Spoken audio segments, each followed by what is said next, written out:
voici donc parvenus à la fin de cette 7e université d'été de l'Institut Jean Delacroix. Nous sommes donc, comme chaque fois, le samedi matin, et nous tentons un petit peu de recueillir, tel un bouquet, ce que nous avons partagé ensemble pendant ces 5 premiers jours. Évidemment, c'est toujours un exercice périlleux que de faire une synthèse, parce qu'il est évident qu'on oublie des éléments, on ne peut pas tout recueillir, on risque bien sûr d'oublier en cours de route un certain nombre de choses, et puis, étant donné aussi la diversité des sujets, il est évident qu'il ne s'agit pas de reprendre l'ensemble de ces sujets. D'ailleurs, ça serait parfaitement ennuyeux et inutile. Il vaut mieux que chacun de nous et ceux qui nous écoutent reprennent ces notes, relisent, méditent, aillent un petit peu plus loin. Il y a aussi un certain nombre de documents qui peuvent être approfondis. Donc ce n'est pas tellement un résumé qui n'a pas un intérêt majeur, mais plutôt je voudrais essayer avec vous de voir un certain nombre d'éléments qui me semblent avoir surgi au cours de cette semaine, en tout cas qui m'ont frappé. Nous pourrons bien sûr continuer d'en débattre tout à l'heure, réagir en fonction de ce qui a été dit. Des éléments, évidemment, certainement, que j'aurais oubliés, qui serait peut-être bon de rappeler à la fin de cette semaine.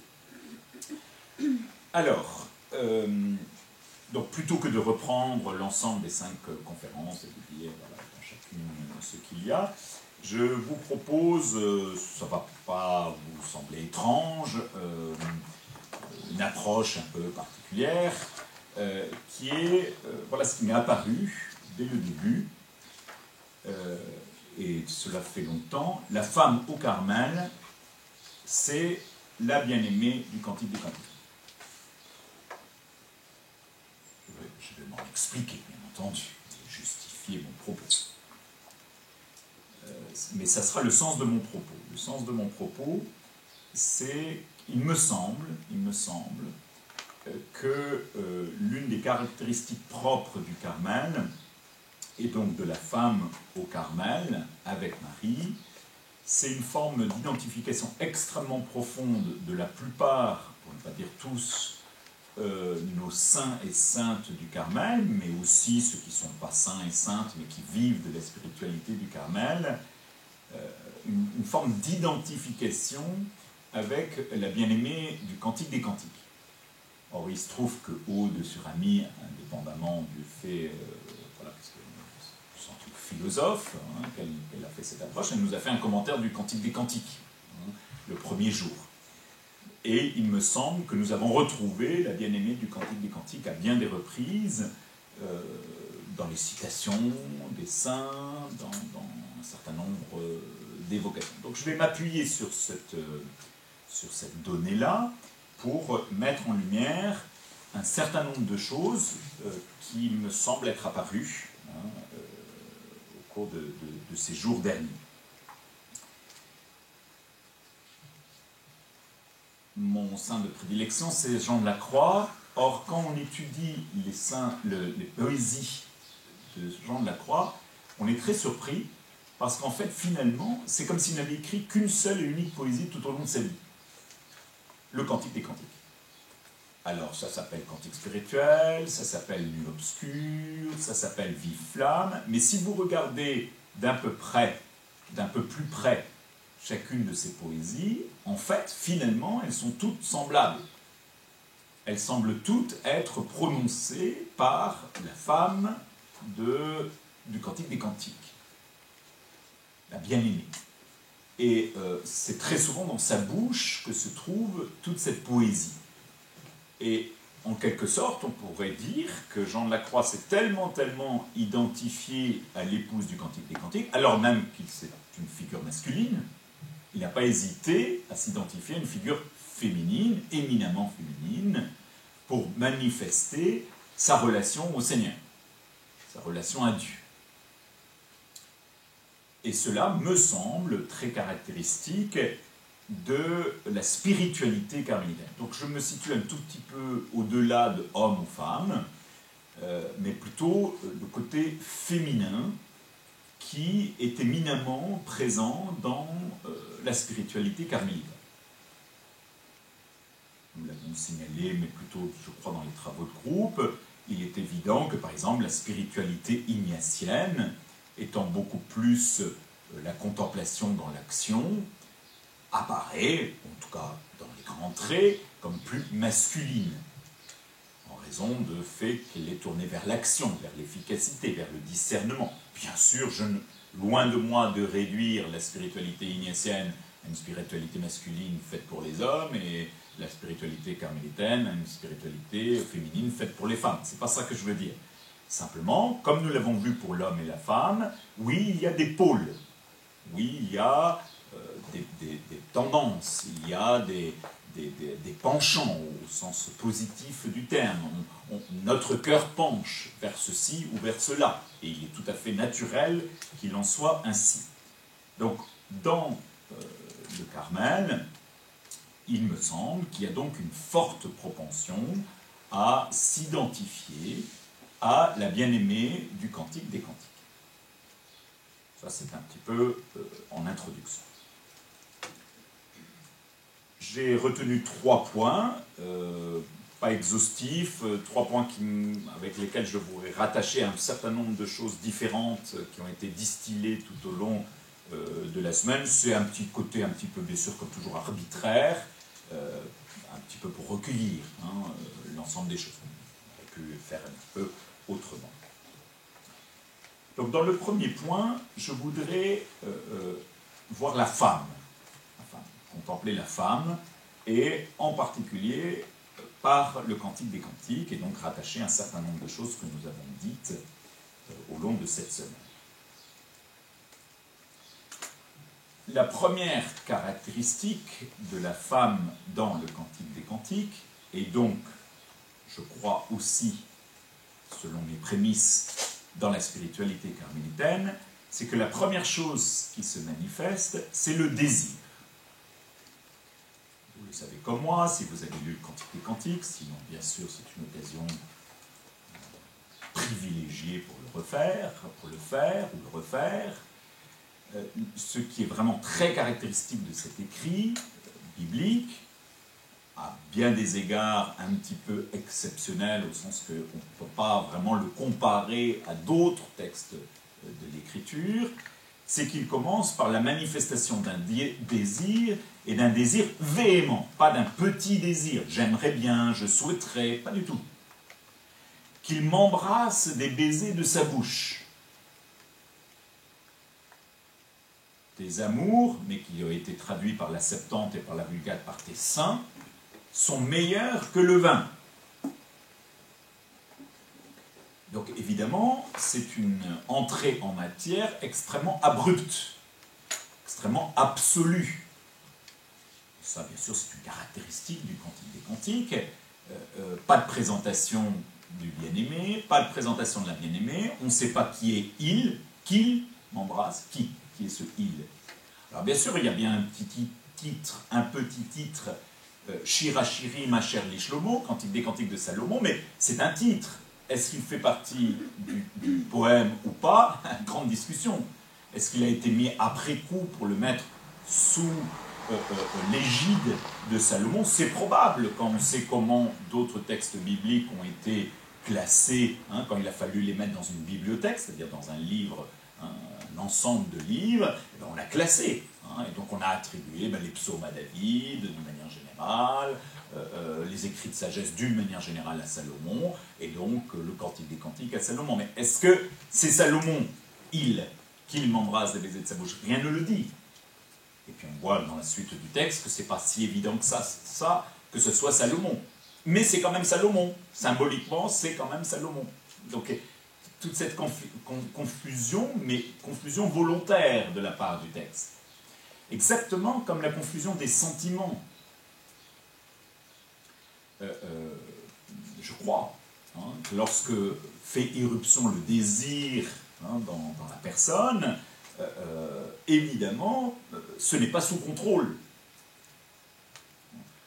nous avons eu dans la première conférence, avec la neuroscience, on peut expliquer ce que c'est l'amour au sens des manifestations physiologiques que provoque l'amour.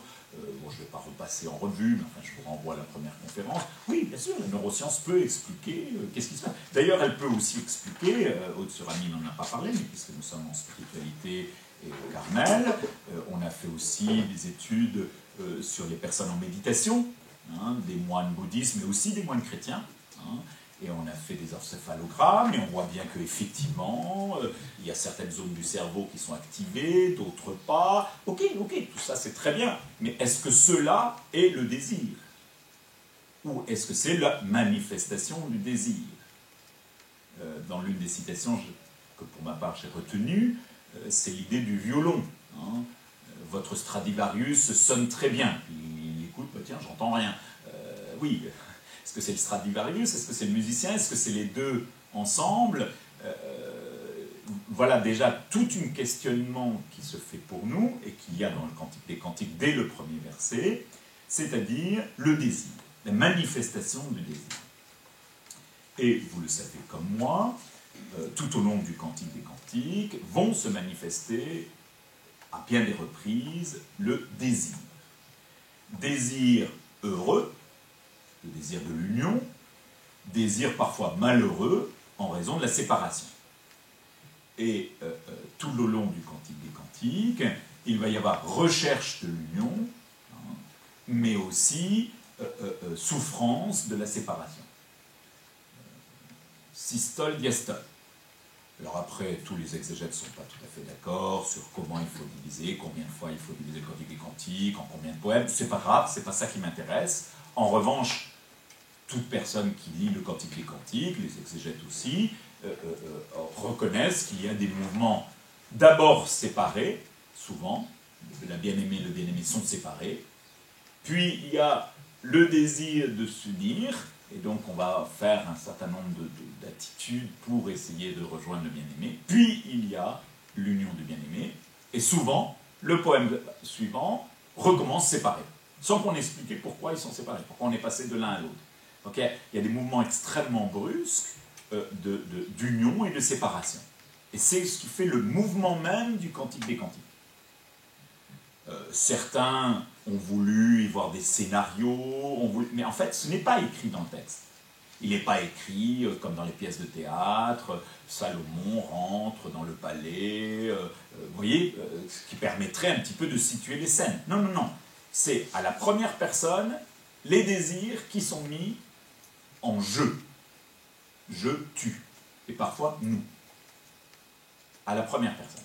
Or ça, me semble-t-il, c'est à la fois, comment vous dire, je pense que c'est vraiment une caractéristique de la spiritualité carmélitaine.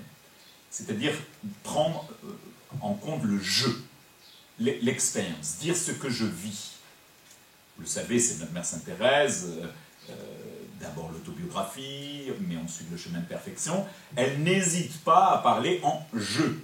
Bon, Jean de la Croix, c'est un petit peu différent. Lui, il va s'exprimer à travers sa poésie, ce qui est une autre manière de s'exprimer. Il ne va pas dire « je pense ceci » ou « j'ai vécu cela », mais c'est tout aussi personnel. Hein. La poésie, c'est quelque chose d'extrêmement intime, hein, de personnel. Pour ceux qui ont un petit peu la fibre poétique, on y met tout son être. Hein. Mais bon, c'est une autre manière d'exprimer. La petite Thérèse, que nous avons eue également, vous voyez bien combien elle n'hésite pas à dire ce qu'elle a vécu, son expérience. En ce sens-là, ce n'est pas une spiritualité de l'objectivité, hein, mais bien une spiritualité, non pas de la subjectivité comme on pourrait le croire, qui est ce qui pourrait être péjoratif, mais bien du sujet. Ce sont des sujets qui sont là et qui sont présents et qui se manifestent. Le Cantique des Cantiques est quand même l'un des lieux où le jeu, hein, est le plus prégnant. Il y a un autre endroit que nous connaissons bien, qui sont les psaumes. Hein, où je crie vers toi, Seigneur, écoute mon appel. Mais ce n'est pas si courant que ça dans la parole de Dieu. Si vous regardez un peu les textes, ils sont souvent plutôt des narrations à la troisième personne. Il y a quelques passages en jeu. Donc le désir. le désir. Et le désir, bien sûr, va se manifester du premier verset, donc 1, 2, que je viens de vous citer, jusqu'au dernier verset, jusque dans les derniers versets, puisque c'est aussi un désir, et un désir véhément. Pose-moi comme un sceau sur ton cœur, comme un sceau sur ton bras. Donc il y a bien une véhémence qui est demandée au bien-aimé. Et même tout derniers versets, les 2 derniers versets, « Toi qui habites les jardins, mes compagnons prêtent l'oreille à ta voix, daigne me la faire entendre. Fuis, mon bien-aimé, sois semblable à une gazelle, à un jeune faon, sur les montagnes embaumées. » Alors là, ce désir, il est paradoxal, puisqu'on ne sait pas si c'est le désir, en plus il y a toute une ambiguïté dans le mot hébreu, vient-t'en. Vient-t'en. Alors c'est va ou vient. Et en fait, c'est les deux, en quelque sorte. Je n'ai pas le temps de développer ça, mais c'est assez génial. Le cantique des cantiques ne se clôt pas par un accaparement du désir de l'autre. Et je crois que ça aussi, c'est caractéristique de la liberté qui est présente dans la spiritualité carmélitaine, je crois. C'est-à-dire que chaque saint, sainte du Carmel, chaque personne qui suit cette spiritualité est appelée à faire son propre chemin dans la liberté des enfants de Dieu. Et c'est pour ça que chacun doit... c'est au pas de chacun. Et que l'on peut... Bien sûr qu'il y a des étapes comme ça générales, on peut repérer quelques points de repère, mais on ne peut pas dire qu'il y a un mode d'emploi à suivre et qu'il s'agirait que tout le monde passe par les mêmes étapes. Voilà, le désir. Un autre aspect donc dans le premier, je suis en train de développer certains aspects de la femme dans le Cantique des Cantiques et qui a été développé tout au long de ces jours. Un autre aspect fondamental, et là encore assez rare, et nous y sommes revenus très très très souvent dans les différentes conférences, c'est la place du corps. La place du corps.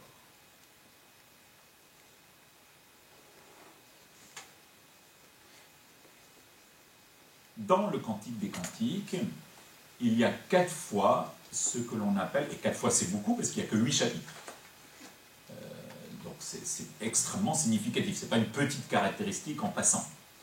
4 fois, il y a ce qu'on appelle joliment, j'aime beaucoup cette expression que j'ai découvert à un moment donné, des portraits en blason. 4 portraits en blason. Et très intéressant pour notre sujet aussi, c'est que 3 fois, c'est le portrait de la bien-aimée, de la femme, et une seule fois, le portrait du bien-aimé. Cette manière de faire un portrait en blason est une manière orientale, que l'on a par exemple dans la poésie amoureuse égyptienne, donc qui nous semble étonnante, parce que nous ne faisons pas partie de la même culture, mais qui n'est pas en soi étonnante, c'est une forme poétique existante par ailleurs. Mais pour notre propos de spiritualité, c'est extrêmement intéressant de voir cette place du corps, et du corps désirant, et du corps désiré. Je ne vais évidemment pas les citer, ici les 4, je vous renvoie bien entendu à ces 4 passages que vous découvrirez vous-même dans le Cantique des Cantiques. Qu'est-ce que ça veut dire un portrait en blason? Ça veut dire qu'on prend chacun des membres du corps, en les décrivant les uns après les autres, et à chaque membre du corps, on fait correspondre une métaphore. Tes yeux, des colombes. Tes cheveux, un troupeau de chèvres ondulant sur les pentes du mont Galaad. Tes dents, un troupeau de brebis à tondre qui reventent du bain, chacune à sa jumelle et nul n'en est privé. Tes lèvres, etc. tes joues, etc. Ton cou, vous voyez, cette idée qu'à chaque fois, on va décrire, hein, membre par membre. Et ça, c'est assez intéressant de voir que dans notre monde occidental, ça nous gêne. On ne comprend pas, qu'est-ce que ça veut dire, est-ce que c'est pas trop sensuel, sensible, est-ce que c'est pas un peu cet Orient compliqué, et on pense tout de suite aux danses arabes, vous voyez, est-ce que c'est pas lascif, que sais-je, des tas de choses que l'on entend, qui ont fait quand même que le Cantique des Cantiques, à l'époque de Saint Jean de la Croix, très concrètement, on a interdit sa traduction, hein, en langue vernaculaire, parce que apparaissant comme trop dangereux, trop compliqué, à tel point que Fray Luis de León, qui est un des profs, hein, de Saint Jean de la Croix à Salamanque, l'un des professeurs éminents, une de ses traductions qu'il avait fait en brouillon est passée chez les étudiants, et alors c'est pas la seule raison pour laquelle il a été emprisonné, mais enfin c'était l'une des raisons pour laquelle il a été emprisonné, il a fait de la prison pour cela. Et comme c'est un homme d'une grande classe, après avoir fait 4 ans de prison et avoir été réhabilité parce qu'il n'y avait rien à accuser, bien entendu, c'est malheureusement ce qui arrive parfois, vous voyez, l'innocence, il a quand même fait 4 ans de prison, il arrive en classe et il dit, comme nous disions hier, ça c'est la classe. Le Cantique des Cantiques, avec effectivement cette place du corps et du corps sublimé. Alors, juste pour la petite anecdote, un petit peu pour m'amuser, je le reconnais, mais au sens, j'espère, positif du terme, nous, ce troupeau de chèvres et ce troupeau de brebis, ça nous semble étrange. En fait, c'est magnifique. Le mont Galaad, c'est au-dessus du lac de Tibériade, c'est une pente extrêmement abrupte. Et les chèvres dont il s'agit ici, ont le poil long et luisant. Donc, en fait, quand le troupeau de chèvres descend pour aller boire, ça ondule sur les pentes. Et donc, en fait, la chevelure noire, évidemment, en Orient, hein, qui ondule, a toujours fait partie, évidemment, des attributs féminins les plus sublimes, hein, et qui apparaît avec ce mouvement, hein, des cheveux. Donc, nous, ça nous apparaît étrange parce que ce n'est pas nos métaphores, mais elles ne sont pas étranges en elles-mêmes. Hein, il faut le resituer dans leur contexte. Donc, d'un côté, la chevelure qui descend, et alors le troupeau de brebis. Ben, le troupeau de brebis, bien sûr, c'est le double rangé de dents, parce qu'évidemment, une belle dentition blanche et fait partie aussi de la beauté féminine, avec un beau sourire. Donc, les brebis tondues qui sont toutes blanches, chacune à sa jumelle, évidemment, dans la mentalité de l'époque, comme nous sommes chez les pasteurs, une brebis qui a des jumelles, ça veut dire une brebis féconde, ça veut dire prospère, qui donne la prospérité. Donc tout est lié, beauté et prospérité. Nous, évidemment, on s'est éloigné justement de la chair, de l'incarnation, du concret, hein, de la vie. Ici, le corps est proche, hein, du concret. Or, il me semble que l'une des choses qui est revenue à plusieurs reprises, c'est l'urgence pour le XXIe siècle, entre autres ce qui est venu dans les conférences, c'est la théologie du corps de Jean-Paul II. Il n'y a pas que la théologie du corps de Jean-Paul II, mais il y a la théologie du corps de Jean-Paul II. Donc, un des points d'appui scripturaires, évidemment, est le Cantique des Cantiques, mais aussi, et nous avons fait allusion à plusieurs reprises, les deux récits de la création, enfin, les exégètes sont plus d'accord pour dire que c'est deux récits de la création, mais enfin, on s'en fiche. En tout cas, les 3 premiers chapitres de la Genèse. Et il me semble, alors ça c'est plutôt un avis personnel, que l'une des difficultés de trouver ou d'accueillir, ou ce que nous sommes en train de vivre aujourd'hui, la femme et la place de la femme dans l'Église, tient aussi à une difficulté de comprendre la place du corps dans la vie spirituelle. Il me semble, en tout cas là je me prononce, qu'il y a là une véritable difficulté qui fait que, en niant le corps, on nie aussi la femme. Parce que la femme renvoie pour l'être masculin au corps, manifestation du corps. Je n'ai pas trop le temps de développer cela, mais il me semble que le cantique des cantiques, par l'éloge du corps, et du corps de la femme d'abord, 3 fois puis 1 fois le corps de l'homme, nous oblige à réintégrer la dimension corporelle dans la vie spirituelle. Et d'un point de vue théologique, beaucoup plus profond, ça a un immense avantage, c'est que quand même, comme nous le savons bien, notre théologie catholique, chrétienne, est une théologie de l'incarnation. Le Verbe s'est fait chair. Il a donc bien pris un corps.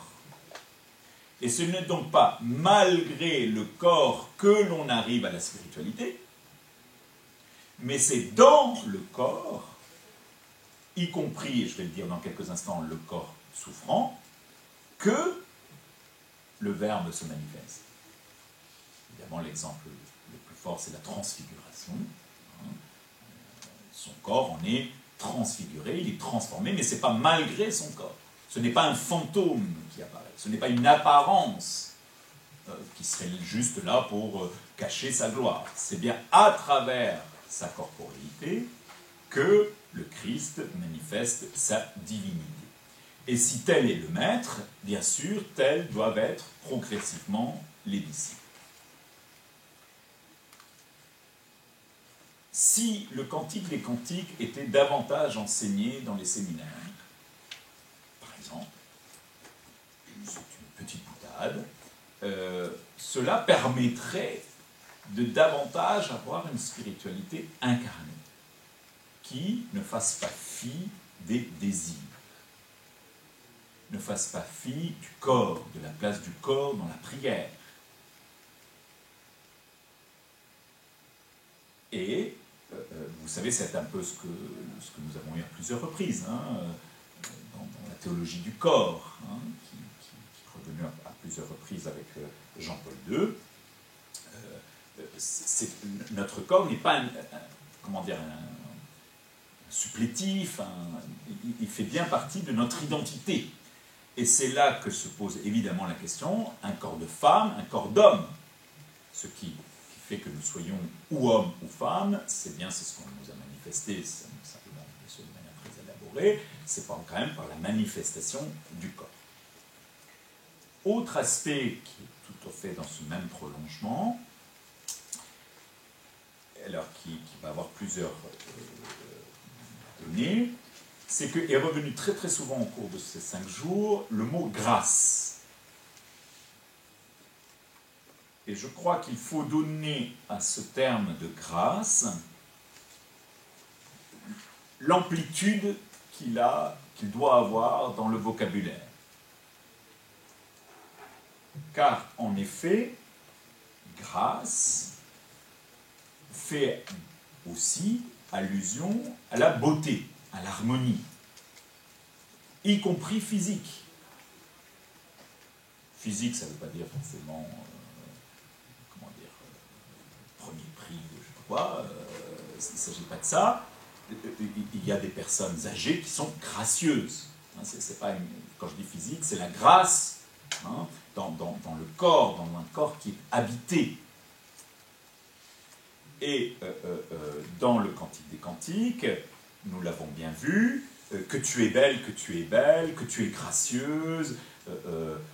Alors c'est en particulier dans l'éloge, hein, qui est fait au chapitre 7, hein, qui est magnifique parce que la bien-aimée est en train de danser, hein, la danse de la Shulamite, au chapitre 7, verset 2 et suivant. Hein, que tes pieds sont beaux dans tes sandales, fille de prince, la courbe de tes flancs est comme un collier, œuvre des mains d'un artiste, ton nombril forme une coupe, que les vins n'y manquent pas, ton ventre un monceau de froment, de lys environné.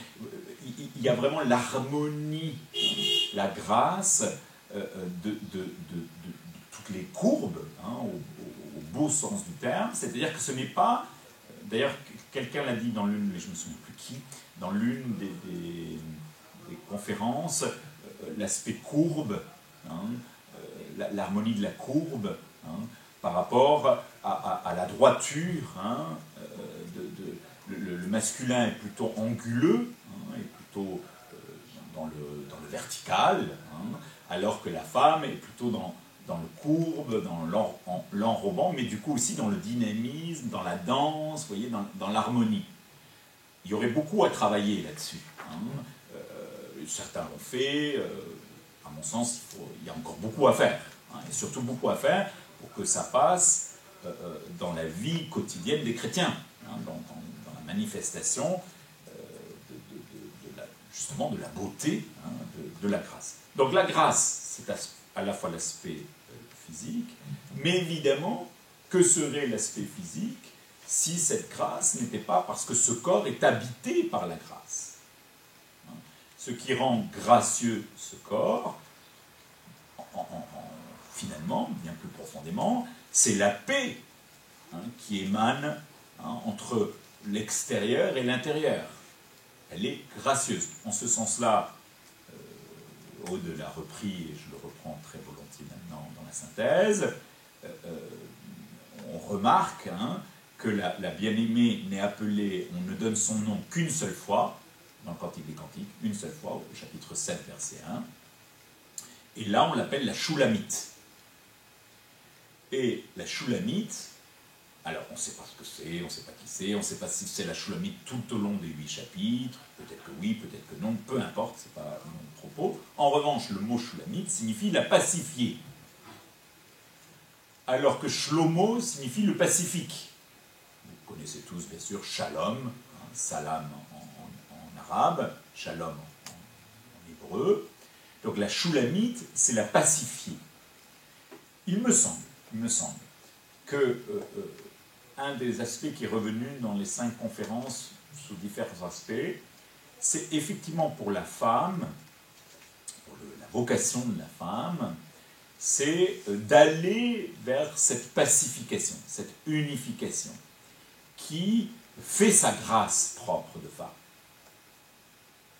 Alors bien sûr, on pourra me dire, les hommes aussi doivent chercher la paix. C'est vrai, mais peut-être que les hommes sont plus appelés à trouver l'harmonie entre leurs actions extérieures et leur réalité intérieure, alors que peut-être, hein, tout ça ce ne sont que des polarisations, il ne faut pas les absolutiser bien entendu, il y a cet aspect de pacification intérieure et extérieure qui rend la beauté, la grâce, hein, de la femme lorsqu'elle s'assume pleinement, hein, dans sa vocation de femme.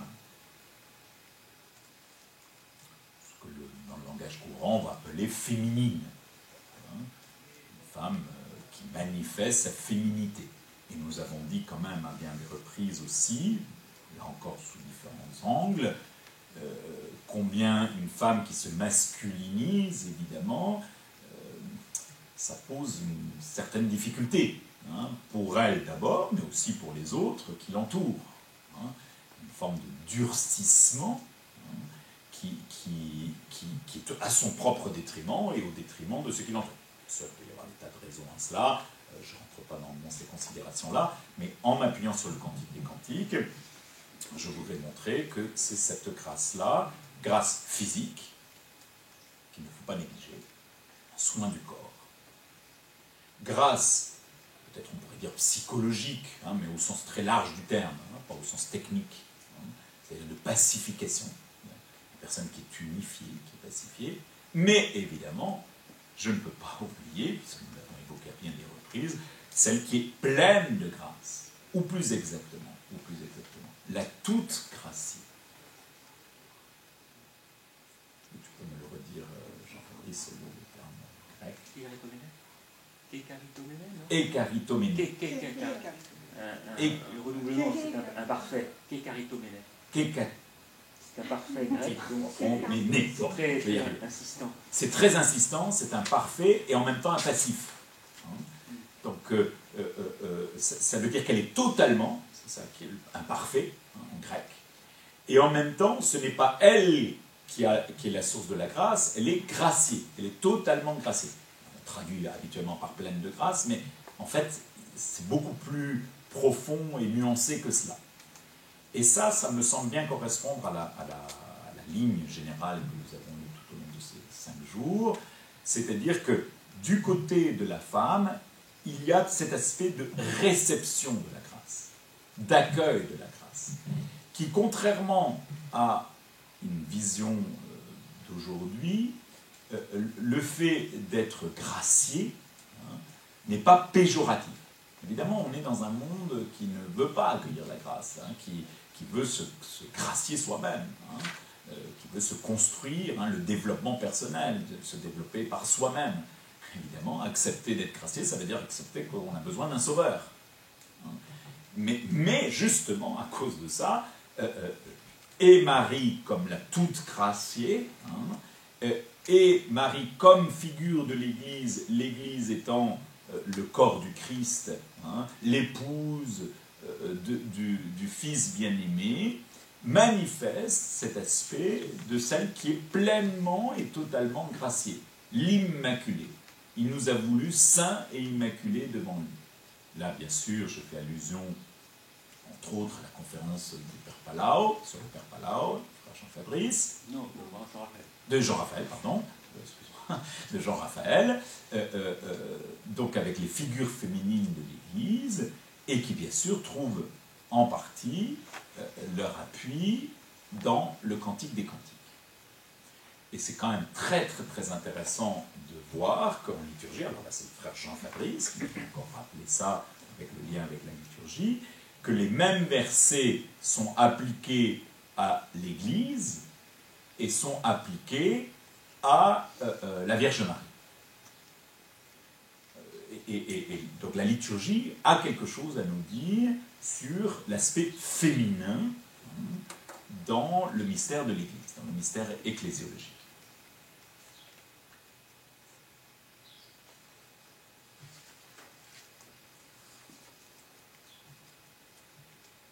En ce sens-là, il ne faut pas négliger l'aspect de la beauté.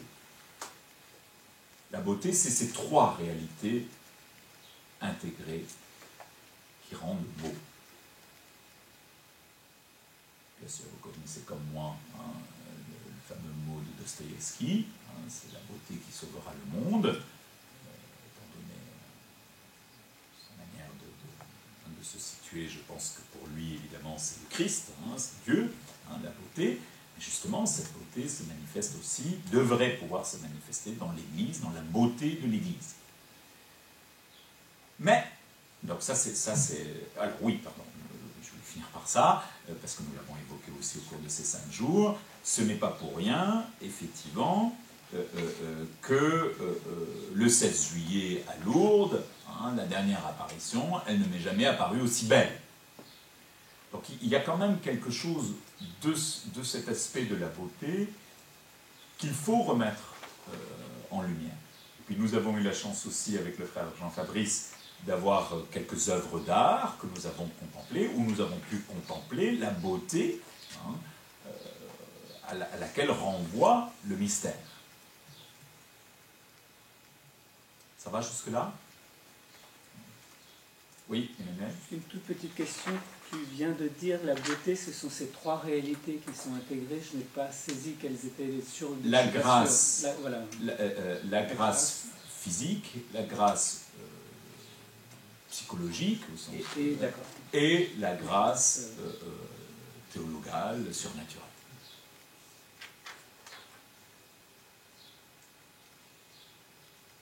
Mais immédiatement, et nous l'avons eu aussi pendant ces 5 jours, nous sommes confrontés, ça c'est la vocation, l'appel, le but à atteindre, c'est en chemin. Évidemment, nous sommes confrontés, la femme est confrontée à cela, et l'Église en tant que telle, hommes et femmes, à la fragilité, aux obstacles, aux épreuves. Cette beauté ne s'atteint pas du jour au lendemain. Et dans le Cantique des Cantiques, bien sûr, c'est le fameux verset du chapitre 1, verset 5, dont je vous propose une nouvelle traduction, les prémices, une future traduction avec l'école biblique de Jérusalem. Noir je suis et belle aussi. Voilà, qui effectivement en latin a été traduit comme une opposition. Non, je suis noir mais belle, comme si la noirceur était une opposition à la beauté. En fait, il y a effectivement bien un vave, mais ce vave peut avoir une consonance adversative, mais une adversative absolue ou une adversative relative. Ne pas trop s'embrouiller dans l'hébreu. Retenez cette idée que, il me semble, et c'est très important évidemment dans le contexte qui est le nôtre mondial, parce que vous comprenez, noir, c'est la question aussi du racisme qui est derrière cela. Nos préjugés, nos concepts, nos manières de voir, qui se trouvent aussi remis en cause dans le questionnement que nous avons. Bien sûr, on pourrait dire aussi, ah oui, vous voulez changer de traduction pour le rendre politiquement correct. C'est peut-être un petit peu plus subtil que ça tout de même. C'est peut-être que nous interrogeons nos stéréotypes de la beauté. Noir je suis et belle aussi. C'est-à-dire, vous filles de Jérusalem, vous êtes à la ville, donc vous n'allez pas dans les champs, vous vous occupez pas des vignes à garder. Moi, mes frères m'ont mis dans les vignes à garder. Donc moi, j'ai été brûlé par le soleil. Je suis une paysanne. Je n'ai pas pu garder le teint blafard, le teint qui est effectivement, en Israël, un critère de beauté. La blancheur de la peau. Eh bien moi, non. Moi, je suis une pauvre fille de paysanne. J'ai dû m'occuper des vignes. Ben oui, le soleil m'a brûlé. Je suis devenu... eh bien, alors même que j'ai été brûlé par le soleil, je suis belle. Je suis belle. Ça n'empêche pas ma beauté. Noir je suis, et belle aussi. Ça, c'est d'un point de vue du Cantique des Cantiques. Du point de vue de ce que nous avons fait pendant ces 5 jours, il m'a semblé, alors je sais, c'est Aude encore, je ne sais plus, mais enfin c'est revenu aussi avec la petite Thérèse, avec la souffrance, fragilité et force. Ah oui, et c'est revenu aussi avec Marianne dans les vertus, lorsque les vertus, c'est à la fois la virilité et à la fois, je ne sais plus le mot exact. Assumer. Il y avait deux vertus, non mais il y avait 2 vertus a priori opposées de la Vierge Marie retenue, alors je ne sais plus si c'est chez Thérèse Avila, qui pourraient être opposées. Oui, humilité, me semble-t-il, je dis ça de mémoire, et virilité. Ou force, mais force, moi j'aime bien quand même dire le terme virilité, parce que d'abord c'est parce que Thérèse l'a utilisé, mais aussi parce que ça dit bien quelque chose de cette bien-aimée du Cantique des Cantiques, et ça dit beaucoup sur la femme, telle qu'elle nous apparaît, assumant ces 2 pôles a priori opposés. Et par sa nature, assumant cette double réalité, qui est en fait le propre de tout être humain, mais qui peut être dans les stéréotypes, c'est pour ça qu'on a dit le sexe faible, par exemple, dans les stéréotypes, comme il y a une faiblesse physique par rapport à la force physique, et comme ce sont bien sûr les hommes qui ont plutôt construit les sociétés et écrit des ouvrages, justement, de quelle faiblesse parlons-nous et de quelle force parlons-nous? Et là, c'est revenu à plusieurs reprises pendant ces 5 jours, il y a tout un questionnement sur la force et la faiblesse à interroger et à mettre en lumière aujourd'hui, qui se trouve déjà dans le Cantique des Cantiques, me semble-t-il. En tout cas, c'est ce que je vous propose comme réflexion. Fragilité et force dans la même personne.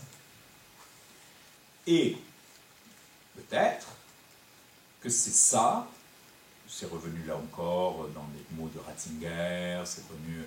Est-ce que ce n'est pas l'une des vocations de la femme, dans le monde d'aujourd'hui et dans l'Église en particulier, de rappeler que fragilité ne signifie pas faiblesse d'âme. Alors que bien sûr, on a eu tendance à les identifier. Et que donc, c'est bien dans la faiblesse que Dieu peut déployer sa force. Alors, bien sûr, on ne dit pas, Saint Paul le disait déjà, oui, certes, mais quand il s'agit dans le réel et le concret d'accueillir la faiblesse dans la force, là, il n'y a plus personne. Enfin, bon, en tout cas, beaucoup moins de monde. Ça ne se bouscule pas au portillon.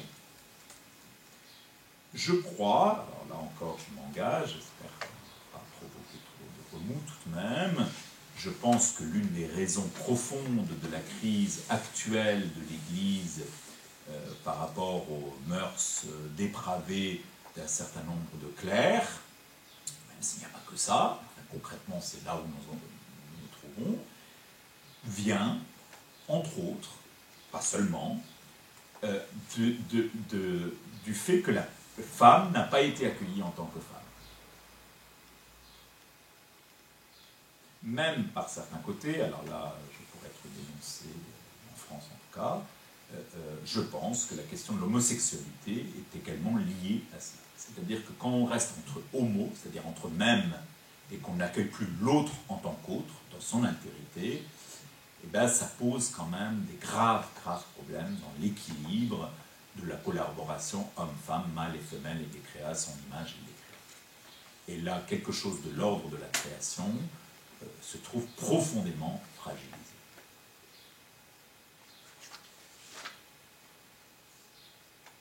La bien-aimée du Cantique des Cantiques, d'un côté, ce sont les fils de ma mère, donc mes frères, qui m'ont mis à garder, mais en même temps, elle assume sa part de responsabilité. Ma vigne à moi, je ne l'avais pas gardée. Donc, c'est pas les torts d'un côté, tous les avantages de l'autre, non, chacun doit assumer la complexité de sa condition, mais peut-être que justement, parce que c'était ça le sens de notre réflexion, la femme nous renvoie à l'acceptation de cette fragilité dans la force d'âme profonde, dans la persévérance. Dans la conférence de Claire de l'Eucharistie sur la petite Thérèse, nous avons bien vu comment Thérèse, et puis dans les textes qui nous ont, enfin dans une partie des textes qui nous a été donnée à Bible, en tout cas c'est ce que moi je retiens aussi, comment transformer la souffrance. La souffrance, souffrir en aimant, ce n'est plus souffrir, c'est un bonheur. Évidemment, ce n'est pas le bonheur de souffrir. C'est cette capacité de transformer les douleurs de l'enfantement en source de joie. Nous avons vu avec la petite Thérèse, c'était le sujet de la conférence, la maternité. La maternité des âmes. Et chez les femmes, je pense, je suis homme, donc je ne peux pas me prononcer, mais enfin, c'est ce que j'ai entendu en tout cas, et ce que je retiens dans la conférence, ça se manifeste quand même par les douleurs de l'enfantement. Les douleurs de l'enfantement. Les femmes savent ce que signifient les douleurs de l'enfantement, qu'elles aient été mères physiquement ou pas. Ce n'est pas la question. Donc, la vocation de la femme, au Carmel y compris, est peut-être celle de nous rappeler que pour enfanter, il faut accepter de souffrir. Et que cela demande du temps. Ça aussi, je ne l'ai pas noté dans mes feuilles là, mais je viens d'y repenser à l'instant, ça c'est très important. J'y crois beaucoup et j'ai oublié de marquer, c'est très important de revenir, les cycles. Le temps de la femme n'est pas le temps de l'homme. Et nous voyons bien que notre monde d'aujourd'hui penche vers le temps de l'homme plus que vers le temps de la femme. Je ne sais plus lequel disait que c'est l'homme c'est un interrupteur, on appuie on-off, et la femme c'est un curseur qui monte progressivement. Ce n'est pas les mêmes temps. Et ce n'est pas que l'un est meilleur que l'autre. C'est simplement qu'on est différents, et heureusement que nous sommes différents. Et il faut que nous soyons différents si nous voulons pouvoir être en communion les les uns avec les autres. Ce n'était que mon premier point. Bravo. Moi, j'ai pensé que je parle. C'est pas grave, c'est comme d'habitude. Deuxième point, j'espère plus court, mais ça je l'espère à chaque fois, que je retiens, parce que ça je crois que c'est un acquis de nos 5 jours, c'est que peut-être, la femme, à travers Marie, et à travers ce qu'elle est, nous rappelle l'importance du cœur. Évidemment, n'étant pas, c'est pas du sentimentalisme, c'est pas le cœur, vous le savez comme moi, c'est pas le cœur que l'on met sur les tilleuls avec une flèche, et puis avec des initiales de chaque côté, et puis poum poum poum. Ça c'est le cœur au sens, je dirais, moderne du terme, c'est-à-dire romantique, finalement assez récent. Pendant des siècles, on n'a pas été si romantique que ça. Ça ne veut pas dire qu'il n'y avait pas de l'amour, mais enfin, c'était pas romantique, on n'avait pas le temps de rêver, quoi. Voilà. Les hommes et les femmes sont nés, c'est né, mais enfin, c'est né peut-être avec moins de flonflon, je crois. Même si, peu importe, je ne vais pas rentrer là-dedans. Ce qui m'importe, c'est que la femme a... Rodrigue, as-tu du cœur rappelle à l'homme masculin l'importance, voire même la primauté du cœur. Qu'est-ce qui se passe au centre? Évidemment, là, c'est le bibliste aussi qui parle. Le cœur au sens biblique. Le cœur au sens biblique, ça veut dire quoi? C'est le centre de la personne. Alors, nous avons eu ça avec Edith Stein également. La Gemut, alors je ne sais pas le prononcer, je sais encore moins le traduire. Mais ça c'est aussi dans les pères de l'Église, le cœur comme le centre de la personne, c'est-à-dire pas le centre seulement sentimental, mais aussi le centre de la pensée, de l'intelligence. Aujourd'hui c'est devenu plus courant d'entendre parler d'intelligence émotive par exemple. Je ne vais pas rentrer dans ces considérations, mais c'est intéressant, c'est important. C'est-à-dire qu'il y a plusieurs formes d'intelligence, mais surtout, plus important encore, me semble-t-il, c'est l'unité de la personne. Et l'unité se fait dans le cœur.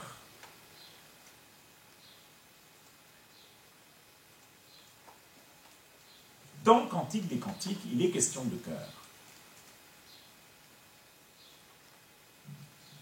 Et d'une manière très intéressante, puisque au chapitre 5, verset 2, il va y avoir une sorte d'opposition, de contraste. Je dors, mais mon cœur veille. Donc, est-ce que je dors ou est-ce que je veille?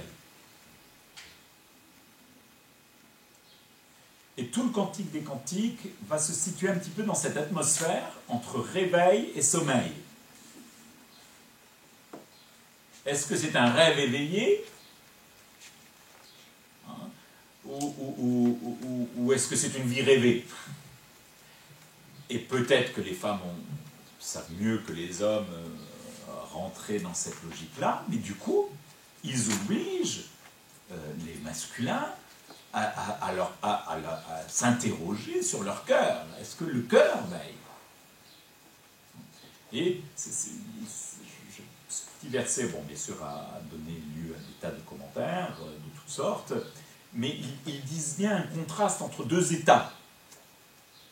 Et dans le Cantique des Cantiques, un des refrains que l'on va entendre régulièrement, 3 fois, « N'éveillez pas, n'éveillez pas, n'éveillez pas, ne réveillez pas l'amour avant qu'il le veuille, fille de Jérusalem. » Et à la fin, il va y avoir « Je t'ai réveillé ». Et ça, c'est une ligne de force qui structure l'ensemble du Cantique des Cantiques. L'éveil et le sommeil. Donc, il y a un temps de l'éveil et il y a un temps du sommeil. Et donc, il ne faut pas se tromper. Et pour ne pas se tromper, il faut être attentif à ce que le cœur dit, ce que le cœur proclame.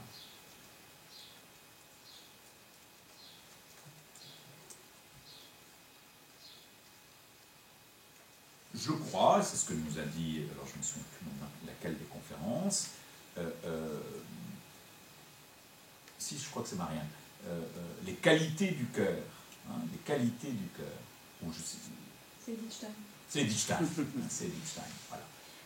Et Dieu sait si elle a travaillé et étudié, et justement, elle s'est vraiment intéressée à la vocation de la femme spécifiquement. Donc elle a vraiment quelque chose à nous dire, pas seulement quelque chose à nous dire, mais surtout ce qu'il faut comprendre, c'est qu'il ne s'agit pas de répéter Edith Stein, purement et simplement. C'est comment mettre en œuvre ce qu'Edith Stein a manifesté, d'autant plus que c'est urgent, hein, vraiment urgent, et que c'est bien la raison d'être de ce que nous sommes en train de faire, que nous avons fait pendant cette semaine.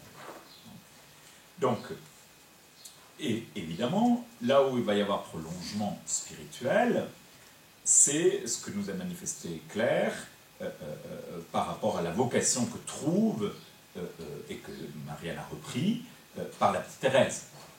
Au cœur de l'Église, ma mère, je serai l'amour. Donc, l'importance du cœur.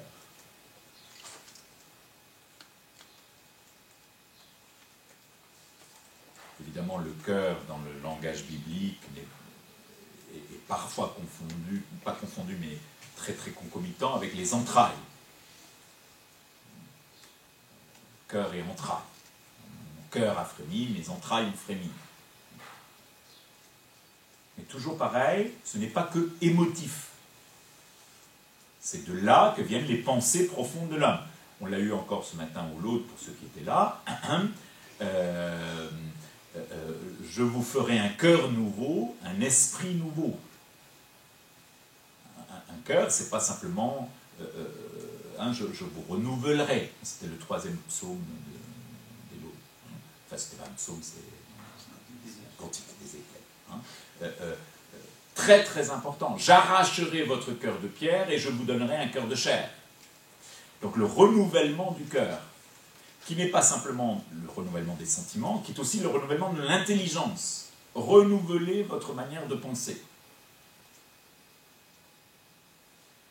Ce qui m'introduit à un autre élément que nous avons vu à plusieurs reprises, peut-être particulièrement avec le Père Palau, mais aussi avec la petite Thérèse, qui est que pour découvrir la vraie vocation de la femme, il faut, en fait ça vaut pour des tas d'autres choses, mais en tout cas, ici nous parlons de la femme, il faut regarder les choses du côté ciel. Il faut renouveler la manière de penser. Sinon, on ne peut pas découvrir la vraie vocation. Ce qui n'empêche pas d'observer, de regarder, d'étudier les choses de la terre, d'avoir le plus d'éléments possibles, d'être très pragmatique, de comprendre comment les choses se font. Il n'empêche que, pour nous chrétiens, et particulièrement au Carmel, nous sommes invités à redécouvrir cette dimension vue d'en haut. Alors, dans mon langage, je dirais, avec d'autres, une vision mystique. Mais mystique, pas au sens populaire du terme, qui est bien sûr des manifestations exceptionnelles, mais mystique au sens étymologique du terme, c'est-à-dire du point de vue du mystère, de la participation au mystère divin, au dessein divin. Et en ce sens-là, la femme, nous avons eu un texte de Ratzinger qui allait dans ce sens-là, de Balthazar, pardon, qui allait dans ce sens-là, veuillez m'excuser, qui disait le risque de perdre la dimension mystique de l'Église, au détriment, oui, enfin, en mettant en avant un aspect organisationnel d'efficacité, que n'est pas l'Église dans son mystère lui-même. Bien sûr, là, nous avons Apocalypse 12, la femme, drapée de soleil, couronnée d'étoiles, que nous avons eu également au Laude, puisque nous avons fait mémoire, comme nous aimons le faire, au Carmel, donc ces femmes au Carmel, mémoire le samedi de Notre-Dame du Mont-Carmel. Le cœur, mais ce cœur va être aussi dans le Cantique des Cantiques, presque à la fin, en tout cas presque dans l'une des conclusions, qui est 8, 6, pose-moi comme un sceau sur ton cœur, comme un sceau sur ton bras. Donc là, ce n'est plus le cœur de la femme, c'est le cœur du bien-aimé.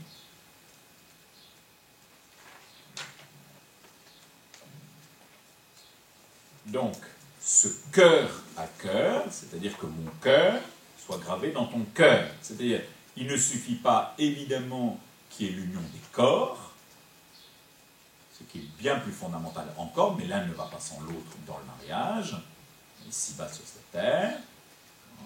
Et ça, saint Paul va beaucoup l'employer. Ils ne font plus qu'une seule chair, donc prends garde à qui tu t'unis. Celui qui s'unit à la prostituée, celui qui s'unit à Dieu, la connaissance profonde, corps et cœur, corps et chair, chair et âme.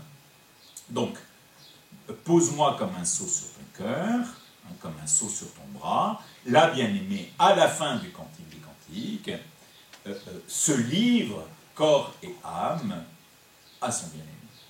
Et demande à son bien-aimé de lui appartenir. Puisque bien sûr le sceau, c'est celui de l'appartenance. C'est le label. Mais elle le fait volontairement, et c'est ça qui change tout, après être passée par les épreuves.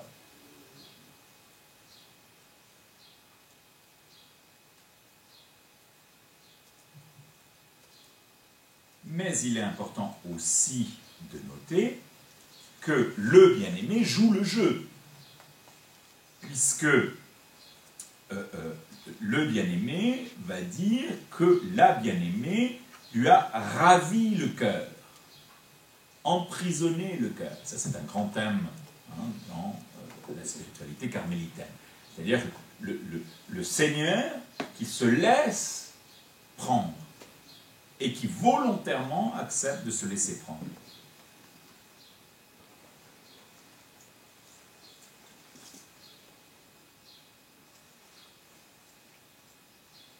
Alors, vous ne le trouverez peut-être pas dans toutes les traductions du Cantique des Cantiques, puisque parfois on le rend par « tu m'as rendu fou », tu m'as fait perdre le cœur. En fait, tu m'as ravi le cœur, c'est-à-dire je ne suis plus en moi-même, je perds la raison, tu me fais perdre la raison par un seul de tes cheveux. Donc, mais c'est bien le mot cœur qui se trouve dans le texte hébreu. J'étais en train de chercher le verset, mais dès que je le trouve, je le cite. Voilà, si. 4, 9. Oui, ben vous voyez, par exemple, dans la BJ, il n'y a pas le mot cœur, alors qu'en fait, c'est tellement important. Mais on comprend pourquoi. Tu me fais perdre le sens, ma sœur offensée. Tu me fais perdre le sens par un seul de tes regards, par un anneau de ton collier. En fait, tu me ravis le cœur. Tu me prends le cœur. Et ça, c'est aussi quelque chose de très fort dans, me semble-t-il, dans la spiritualité carmélitaine. C'est que Dieu accepte de se laisser ravir. Nous avons cité à plusieurs reprises Vive Flamme. On donne Dieu à Dieu par Dieu. C'est-à-dire que on est tellement transformé, la bien-aimée est tellement transformée dans le bien-aimé que c'est elle qui a un pouvoir sur le maître. Que le maître se fait esclave et que l'esclave devient maître. Jean de la Croix explique ça très bien dans les dernières strophes du cantique spirituel.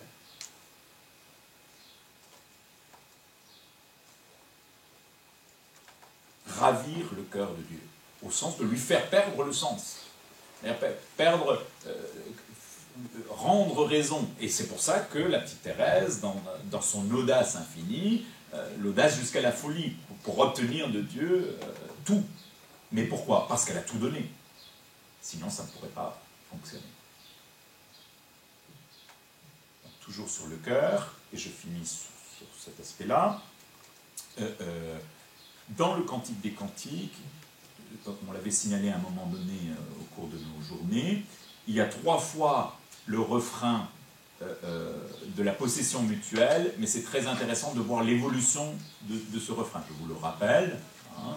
Première fois, le refrain, il dit « Mon bien-aimé est à moi et je suis à mon bien-aimé ». Deuxième fois, « Je suis à mon bien-aimé et mon bien-aimé est à moi ». Autrement dit, on est passé d'un amour captatif, qui est le danger, ça c'était Aude qui l'expliquait, hein, qui est peut-être le danger parfois de l'amour de la femme, hein, soit vis-à-vis de son époux, hein, de son vis-à-vis, soit aussi vis-à-vis de ses enfants, dans l'amour maternel. Hein, un amour captatif pour soi. Renversement des rôles, je me donne à toi, et donc du coup tu te donnes à moi. Mais c'est que ça ne s'arrête pas là. Troisième verset, je suis à mon bien-aimé, et son désir se porte vers moi. Et son désir, c'est le désir violent, le désir fort. Et là, du coup, c'est la rédemption. Je vous ai dit que c'était les mêmes mots que dans Genèse 3, hein, dans lequel l'une des conséquences négatives du péché, c'est que ton désir te portera vers ton homme et lui dominera sur toi. Ce n'est pas une bonne chose. Une conséquence négative. Comme les douleurs de l'enfantement, comme le fait de travailler la sueur de son front, comme le fait que la terre soit aride, tout ça est négatif. Dans le Cantique des Cantiques, rédemption. Rédemption. Troisième et dernier point, le jardin du Carmel. Parce que c'est au Carmel. Évidemment, ce que évoque le Cantique des Cantiques, c'est la place de toute la création. Puisqu'il y a des arbres de toutes sortes, il y a des odeurs, des parfums, il y a de l'eau abondante, des sources, un jardin bien clos. En fait, il y a même le mot paradis, qui se traduit par verger, pardes, qui est un mot d'ailleurs d'origine persane, iranienne. Et bien sûr, on pense au jardin suspendu de Babylone également. Hein. Bien sûr, nous sommes dans un pays désertique. Hein. Donc lorsqu'il y a une oasis, c'est extraordinaire, c'est luxuriant, ça apparaît comme un miracle. Hein. Eh bien, on est dans ce contexte-là. Hein. Or, il ne s'agit pas de rechercher nostalgiquement le paradis perdu, autrement dit de revenir en arrière. Il s'agit au contraire d'aller de l'avant vers le paradis attendu. Et ce paradis, pour nous, au Carmel, ben c'est Carmel. On a dit que c'était la vigne du Seigneur. Hein. On peut aussi dire, parce que c'est pas faux, que c'est pas le verger du Seigneur, mais la vigne du Seigneur. C'est aussi une traduction possible. Hein. Le mont Carmel est un lieu précis, où est né l'ordre du Carmel, où il y a de la vigne, où c'est luxuriant, la splendeur du Carmel.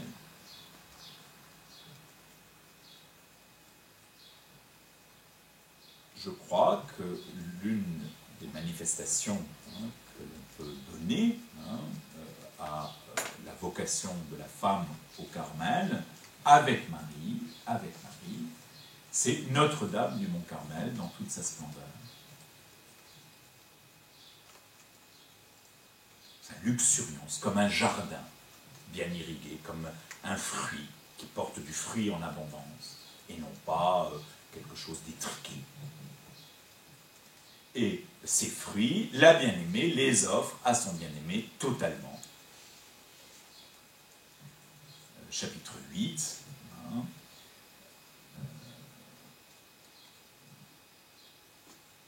Ah, que ne m'es-tu un frère allaité au sein de ma mère, te rencontrant dehors, je pourrais t'embrasser sans que les gens me méprisent, je te conduirai, je t'introduirai dans la maison de ma mère, tu m'enseignerais, je te ferai boire un vin parfumé, ma liqueur de grenade. Je te donnerai tout. Je me donnerai totalement à toi. Je me laisserai boire par toi. Je me liquéfie pour toi. Et en même temps, tu es mon frère. Pourquoi mon frère? Et ça fait le lien avec sœur. Hein, le mari comme sœur, frère et sœur. Parce que, en fait, il y a une égalité que fait l'amour. L'amour rend égal. Bien sûr que la créature humaine n'est pas l'égale de la divinité, mais c'est Dieu qui, en devenant homme, par le Christ, dans le Christ, a voulu que l'homme soit divinisé et devienne son compagnon, sa sœur. Et dans le Cantique des Cantiques, à plusieurs reprises, il écrit « sœur fiancée », ce qui est assez bizarre comme expression, « sœur fiancée ». Est-ce que c'est la fiancée ou est-ce que c'est la sœur? Mais c'est les deux. Et là, ça donne l'égalité. Et ça, nous l'avons eu aussi avec Marianne, dans Genèse 3, côte à côte, comme égal, comme semblable. D'autres traduisent, mais en fait, c'est plus juste, j'ai revérifié, mais il faut que je travaille ça encore, mais comme vis-à-vis. Hein.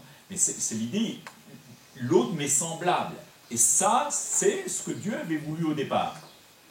Mais cela, si c'est vrai pour le couple humain, mâle et femelle, c'est encore plus vrai pour l'humanité et la divinité. Et là encore, c'est voir les choses d'en haut. Le couple humain, homme et femme, sont la manifestation sacramentelle d'une réalité plus haute, qui est l'union de Dieu par le Christ à son épouse, qui est le corps du Christ, qui est l'Église, dont l'archétype est la Vierge Marie, Notre-Dame du Mont Carmel, belle et resplendissante, portant du fruit, une vigne, qui nous donne un vin exquis. Ce vin nous rend fous, nous enivre, nous sommes introduits dans le cellier du vin, et là nous pouvons perdre le sens, perdre la tête, perdre le cœur, pour nous laisser enivrer de l'amour de Dieu, comme l'étaient les apôtres au moment de la Pentecôte, alors qu'il était 9h du matin, là il est 10h30, mais j'espère que nous sommes enivrés par tout ce que nous avons reçu tout au long de ces 5 jours. Dernier mot, la conclusion avec Saint Jean de la Croix, une romance que je vous ai fait distribuer. Je ne vais pas vous la lire en entier parce que vraiment le temps est passé. Je la situe simplement. Jean de la Croix, bien sûr, a écrit des grands poèmes qui ont été commentés après en prose, mais il y a un poème magnifique qui est encore relativement peu connu, même s'il y a de plus en plus de fidèles qui le connaissent, qui est une romance. Hein, une romance sur les 3 personnes de la Trinité, au sujet de la Trinité. Là, je vous ai photocopié que la 3e partie de cette romance. Hein, mais il y en a beaucoup d'autres, donc je vous invite à lire le reste si vous le pouvez. Il part de l'évangile du prologue de Saint Jean, au commencement était le Verbe, hein, et il va ensuite décliner toute l'histoire du salut. Pourquoi je vous ai gardé la strophe 3, la 3e romance, hein, c'est parce que toute la création est comprise comme une épousade, et pas simplement l'Église. Sous les yeux, vous avez et le texte espagnol, et pour chaque verset, la traduction en français. Pour le plaisir, je vais vous le lire en espagnol, et vous pouvez lire en même temps, en français, la traduction. Una esposa que te ame, mi hijo darte quería, que por tu valor merezca tener nuestra compañía y comer pan a una mesa, del mismo que yo comía, porque conozca los bienes que en tal hijo yo tenía, y se congracie conmigo de tu gracia y lozanía. Mucho le agradezco, padre, el hijo le respondía. A la esposa que me dieres, yo mi claridad daría, para que ella vea cuánto mi padre valía, y cómo el ser que poseo de su ser le recibía. Reclinarla ello en mi brazo, y en tu amor se abrazaría, y con eterno deleite tu bondad sublimaría. Hágase pues, dijo el padre, que tu amor lo merecía. Y en este dicho que dijo, el mundo criado había. Palacio para la esposa, hecho en gran sabiduría, el cual en 2 aposentos, alto y bajo, dividía, el bajo de diferencias infinitas componía, mas el alto hermoseaba de admirable pedrería.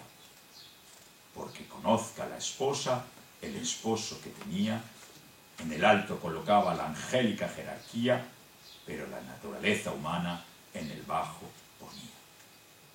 Je suis obligé de m'arrêter parce que sinon ça serait trop long, malheureusement. J'aimerais évidemment le lire in extenso. Retenez que l'épouse, c'est le monde visible et invisible. Que c'est toute la création qui est l'épouse de Dieu. Et pas seulement du Christ, d'une certaine façon. Oui, du Christ, mais en fait ce sont les trois qui créent. Et qui créent pour le Fils une épouse. Et pourquoi? Pour que dans cette épousaille, on découvre l'amour qu'est Dieu lui-même, trinitaire. Pas simplement l'amour du Fils, c'est ça que j'essaie d'expliquer, mais aussi l'amour du Père pour le Fils, du Fils pour le Père, et du coup l'amour en personne qu'est l'Esprit Saint. Et je trouve, pour ma part, quelle est la raison pour laquelle il veut créer l'épouse, si vous regardez le texte. Quelle est la raison pour laquelle le Père décide de créer une épouse pour son Fils? Pour qu'elle connaisse les liens que moi j'ai.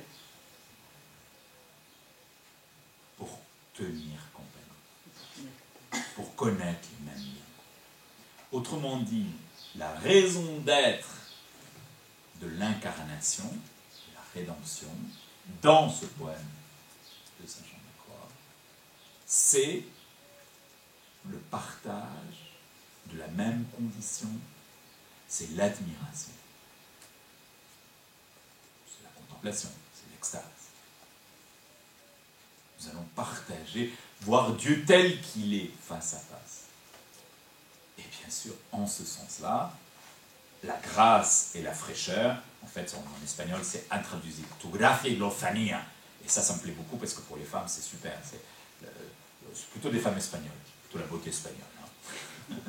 C'est-à-dire, c'est pas délicat seulement, c'est la femme espagnole forte. Tu gracia y lozanía. C'est-à-dire qu'on voit la femme à la fois femme jusqu'au bout des ongles, hein, et en même temps, voilà, flamenco. C'est pas du tout la femme délicate, fragile qu'il s'agit de protéger. Hein. Il s'agit de la femme belle, forte, hein, l'othania, c'est-à-dire que vraiment l'humanité,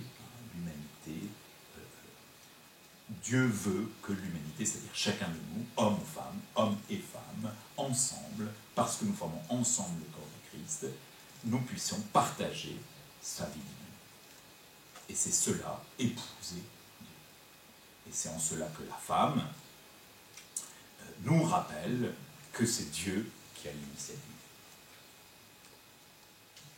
Je vais résumer un peu au-dessus.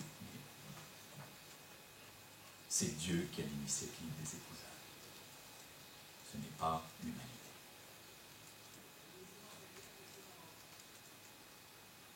Alors évidemment, d'un point de vue théologique, ça fait réfléchir, parce que souvent, bien sûr, on pense que l'incarnation, c'est pour réparer le péché originel. Oui, certes, mais dans le plan divin, vu d'en haut, côté ciel, pour reprendre des expressions que nous avons utilisées, côté ciel, Dieu a toujours voulu une épouse, sur l'humanité comme épouse, pour qu'il partage